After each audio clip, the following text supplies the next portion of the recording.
o ano é de 1519, Hernán Cortés, vocês já devem ter ouvido falar desse personagem histórico em alguma palestra de motivação. Chega ao México, vindo de Cuba, e o que ele faz? Incendeia suas naus. Os 3 navios que faziam parte de sua comitiva, de seu grupo de conquista. Não há mais possibilidade de retornar à Espanha. É tudo ou nada. Eu já ouvi dizer que essa história não é verdade.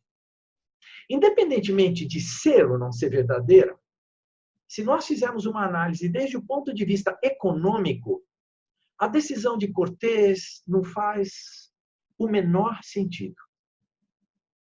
A pergunta que surge aqui é a seguinte: por que excluir de antemão um retorno, uma volta à Espanha? Para que isso? Por que abrir mão de alternativas? Um dos principais fundamentos da economia, sabe qual é? Quanto mais opções você tiver disponível, melhor. Por que, então, Cortés abriu mão de sua liberdade de escolha, de seu livre-arbítrio? Por que ele polarizou? Por que ele radicalizou? Eu tenho um amigo, consultor, com quem eu me encontro a cada 3 meses na reunião do Conselho Consultivo, do qual eu participo numa grande empresa do país. Não vem ao caso qual seja ela, até porque eu não estou autorizado. Todas as vezes que tem essa reunião do Conselho Consultivo, eu e ele nos encontramos e sempre sentamos juntos. Essas reuniões sempre terminam com um jantar. Esse amigo, que a partir de agora eu vou chamar de Carlos, invariavelmente dispensa a sobremesa do jantar. Ele nunca aceita a sobremesa. Isso me parece totalmente ilógico.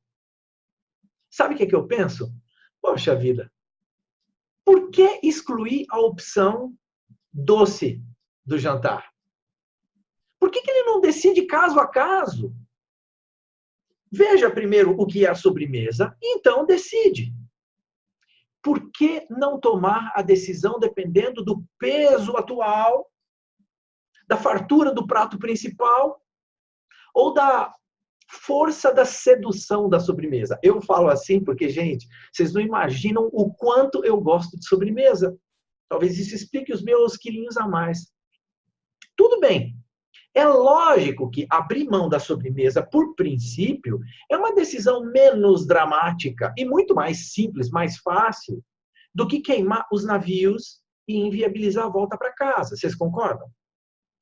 À primeira vista, essas 2 decisões, tá? Tanto a do conquistador espanhol, como também a do meu amigo Carlos, o consultor Carlos, me parecem totalmente desnecessárias. Não é preciso tomar base num radicalismo desses. Um dos pensadores mais importantes do mundo corporativo se chama Clayton Christensen. Eu não sei se vocês já ouviram falar dele. Ele é um cara muito importante da Universidade de Harvard, um grande professor de lá. E ele escreveu um livro que causou todo um postulado a respeito de inovações. O livro dele se chama O Dilema da Inovação. Gente, é um livro espetacular. É um livro que vai nos dar todas as condições de entender o que significam as inovações com as quais nós estamos vivendo no mundo no dia a dia. O livro se chama O Dilema da Inovação. Não é um livro fácil de encontrar, mas você vai poder encontrar em sebos, em algumas livrarias ainda há alguns exemplares dele. Por quê? Porque o livro é muito bom, então ele desaparece logo. O professor Clayton Christensen é membro importante da Igreja dos Santos dos Últimos Dias nos Estados Unidos. Ele é Mormon. Já ouviram falar? É um segmento da religião da Igreja cristã. A Igreja de Jesus Cristo dos Santos dos Últimos Dias. São os Mormons. Ele é um Mormon convicto. E ele leva a sua vida na base de votos que não podem ser quebrados. Se você achar que a palavra votos soa de um modo antiquado, parece uma palavra antiga, então vamos dizer que ele leva a sua vida na base do compromisso absoluto. Ele é um radical. Eu particularmente gosto da palavra voto. Também gosto da palavra promessa. Porque hoje em dia, compromisso já é um termo batido demais. Ele é usado muitas vezes de um modo um tanto quanto hipócrita, eu diria. Por exemplo, temos o compromisso de melhorar o mundo. Vocês já ouviram algo mais hipócrita do que isso? Eu não reconheço. Além disso, só um ser humano, só um indivíduo, e não uma organização, pode cumprir um voto. Então, a palavra voto é uma palavra muito forte no que tange à decisão do ser humano, a decisão da pessoa. Então, eu estou falando do Clayton Christensen. Quando ele era jovem, ele observava que muitos executivos sacrificavam a primeira parte da vida para se dedicar exclusivamente à carreira, para depois, na segunda metade, e já tendo independência financeira, poderem então se dedicar integralmente à família. Eu acho que vocês já ouviram propostas desse tipo. Eu conheço vários empresários que dizem: eu me dedico muito ao meu trabalho agora para eu fazer o patrimônio, para eu garantir o futuro dos meus filhos, da minha família. E a hora que eu tiver com um patrimônio bom, então eu vou diminuir minha carga de trabalho e vou me dedicar só à minha família. O problema é que naquela altura, na segunda metade da vida desses executivos, as famílias já estão se esfacelando. Ou os filhos já estão levantando voo. Então, o que o professor Clayton Christensen fez foi um voto. Ele prometeu a Deus que ele não trabalharia nos finais de semana e que nos dias úteis ele estaria sempre em casa para o jantar junto da família. Olha que coisa linda. Acontece que jantar com a família todos os dias, sabe o que significava para ele? Que muitas vezes ele tinha de sair para o trabalho às 3 horas da manhã. Você entende agora? Olha o preço que ele teve que pagar pelo voto que ele fez, pela promessa que ele fez diante de Deus. Quando eu escutei essa história, quer dizer, quando eu li essa história pela primeira vez, eu juro que eu julguei o comportamento do professor Clayton Christensen algo irracional. A mim pareceu que ele era teimoso e até antieconômico. Por que, afinal, não decidir caso a caso? Do mesmo jeito que o conquistador Hernandes, do mesmo jeito que meu amigo lá, o consultor, que recusava a sobremesa. Tudo bem, ter que trabalhar um ou outro dia, fim de semana, compensando talvez na segunda ou na terça. Afinal, todos vocês já ouviram falar que flexibilidade é um ativo, não é?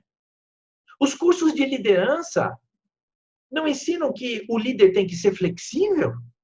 Não dizem que nós estamos vivendo num mundo em grandes mudanças e grandes transformações a todo momento? Então nós temos que ser flexíveis.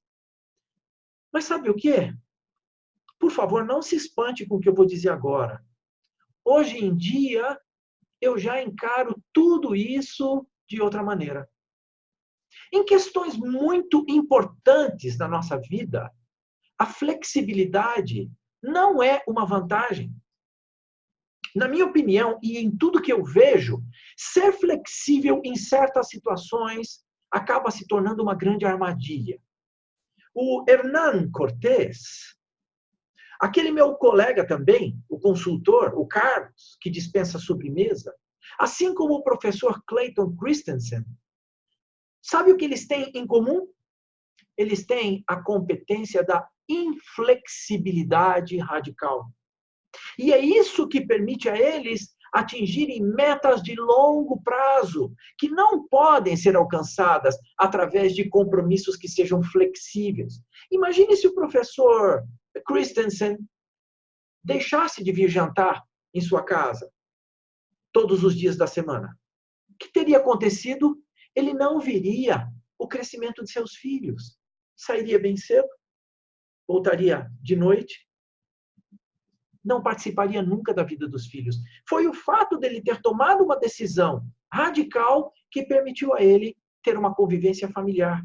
Ainda que ele tivesse que ir a seu escritório na universidade às 3 horas da manhã, muitas vezes. Olha, eu oriento profissionais para que alcancem resultados superiores àqueles que eles já estão conseguindo agora. Eu mostro a eles as deficiências que eles têm agora e eu passo algumas instruções sobre livros que eles devem ler, cursos que eles devem cursar, para que eles melhorem seu nível de capacitação. Na hora em que o calo deles está apertando, eles fazem exatamente o que eu determinei. Mas depois de um tempo, quando a situação fica mais folgada, aí eles começam a quê? A flexibilizar. E voltam a dedicar aquelas horas de estudo a quê? Ao futebol, ao churrasquinho com cerveja com os amigos, às séries no Netflix. E a desculpa é sempre a mesma. Ninguém é de ferro, seu Shapiro. É isso o que a flexibilidade generalizada consegue. Disciplina, em qualquer situação, exige que nós sejamos inflexíveis. Pense num programa de condicionamento físico.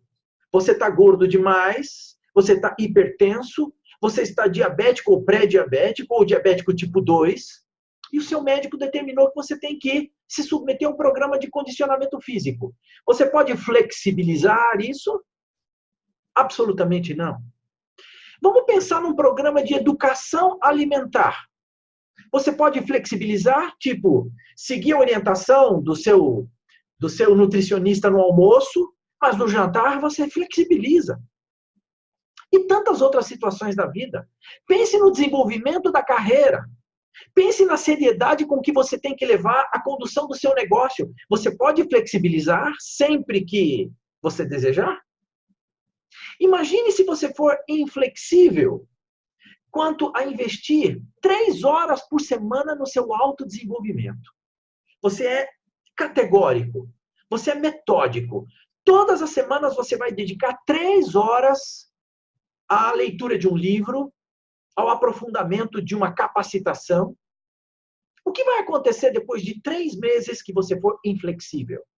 O que vai acontecer depois de 6 meses? Depois de 2 anos? Agora considere que por 2 semanas você se dedique e depois passa 1 mês sem nenhuma dedicação. E aí, mais uma semana de estudo. Qual será o resultado de você ter sido flexível?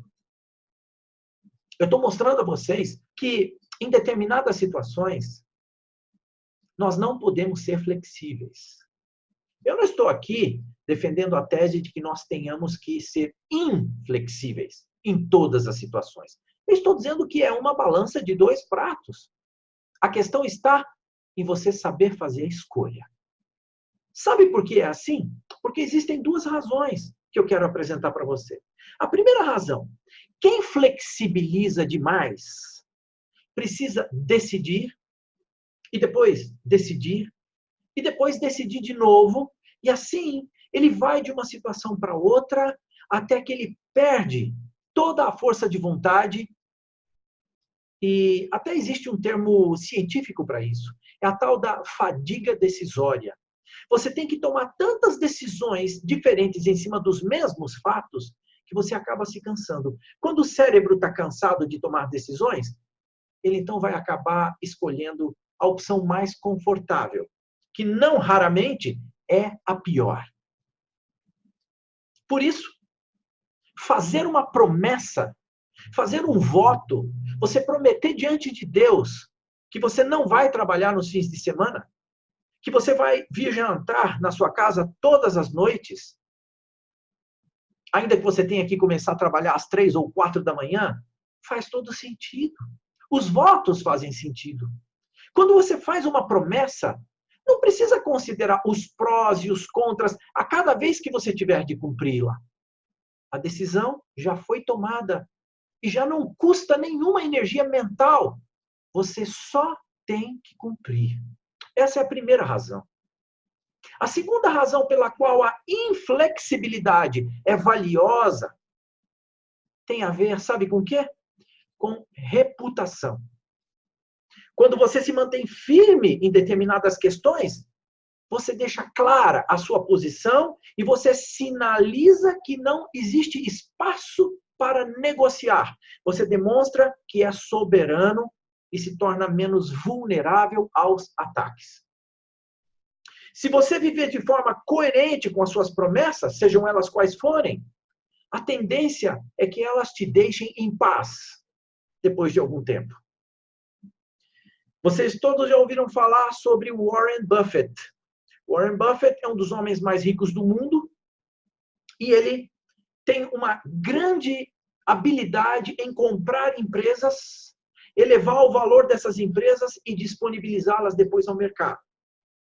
Você sabia que ele nunca, Warren Buffett, jamais barganha em situação nenhuma? Sabe por quê? Porque essa é uma questão de princípios para ele. É um princípio de negociação dele. Ele não barganha. Quem quiser vender sua empresa para Buffett, só tem uma chance. Só pode fazer uma oferta. Buffett pode comprar a empresa ao preço sugerido ou ele pode recusar. Se o preço estiver muito alto para ele, não tente oferecer um preço mais baixo. Quando ele diz não, é não. E todo mundo já sabe disso. Então, sabe qual é a consequência? Ele ganhou fama. Ele ganhou a reputação de ser inflexível. Com isso, ele garante que, desde o início, sempre ele vai receber logo a melhor oferta, porque ele não perde tempo pichinchando. É a sabedoria do negócio. Ele sabe ser inflexível naquele ponto em que é necessário que ele seja inflexível. Então, promessas, votos, princípios incondicionais, tudo isso pode até parecer fácil. Talvez eu falando tudo isso, você esteja visualizando dentro da sua vida em que áreas você vai tentar ser mais inflexível ou o que você vai flexibilizar. Eu quero dizer para vocês que, como psicólogo, como consultor, isso não é fácil. Suponha que você esteja, vamos pensar em uma situação bem clássica, tá? Uma situação que eu li no livro Rápido ou Devagar. Suponha que você esteja dirigindo um caminhão e seu caminhão está cheio de dinamite. E você está numa estrada reta de mão única. Só que nessa mesma pista, na contramão, vem outro caminhão também carregado de dinamite. Eu pergunto a você, quem desvia primeiro? Você ou ele? É uma situação para se pensar. Se você tiver um rádio com que você se comunique com ele, e você convencê-lo, convencer esse outro motorista, de que você decidiu jamais desviar, é provável que você vença. Ou seja, se ele agir racionalmente, é ele que vai desviar primeiro. Por quê? Porque você conseguiu convencê-lo. Isto é que significa ser inflexível em relação a princípios. Não basta você ser inflexível apenas. É preciso que você tenha a capacidade de convencer as pessoas racionalmente de que essa inflexibilidade é importante devido ao valor, devido a princípios que devem ser mantidos. Se você puder provar, por exemplo, para esse outro motorista, tá? De que o seu volante no seu caminhão está bloqueado com um cadeado e você jogou a chave pela janela, você vai estar emitindo a ele o sinal de que você tem um compromisso muito forte de manter a sua direção em reta.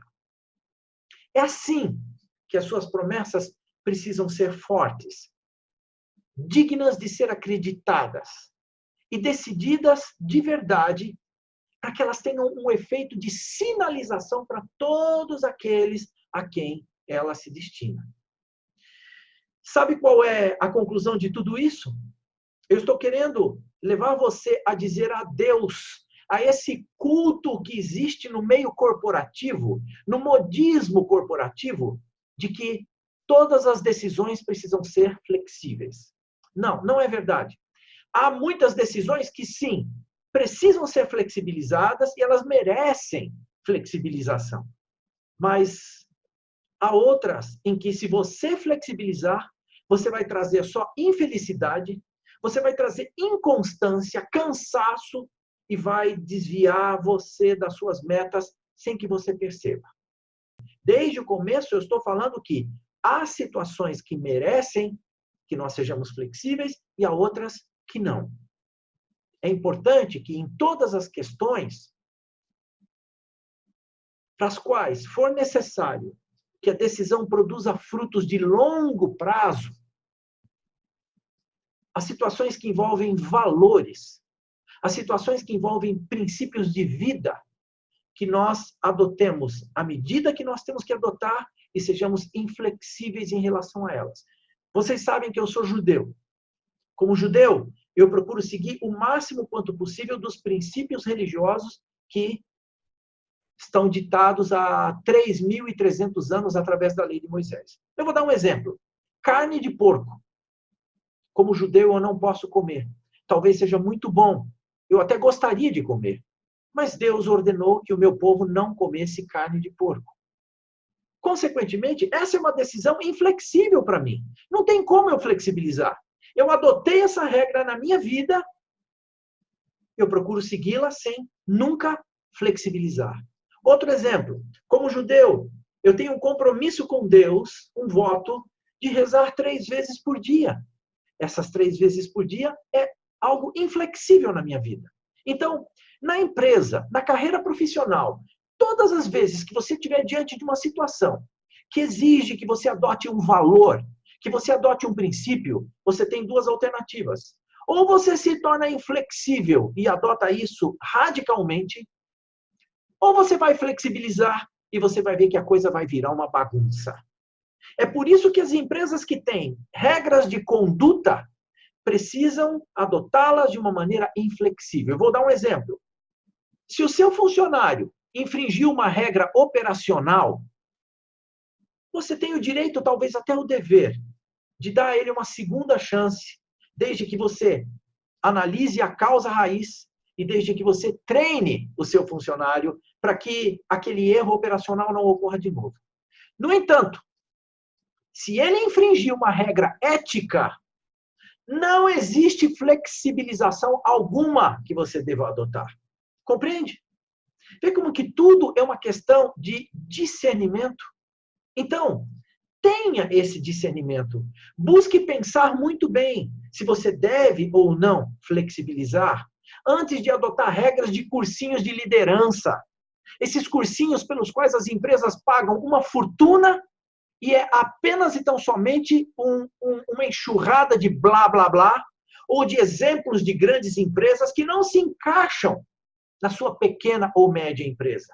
É preciso conhecer a sua realidade antes de adotar coisas que estão escritas em livros que funcionam muito bem lá nos Estados Unidos, ou na França, ou na Inglaterra, ou em Israel, ou na Alemanha, e que não funcionariam no Brasil.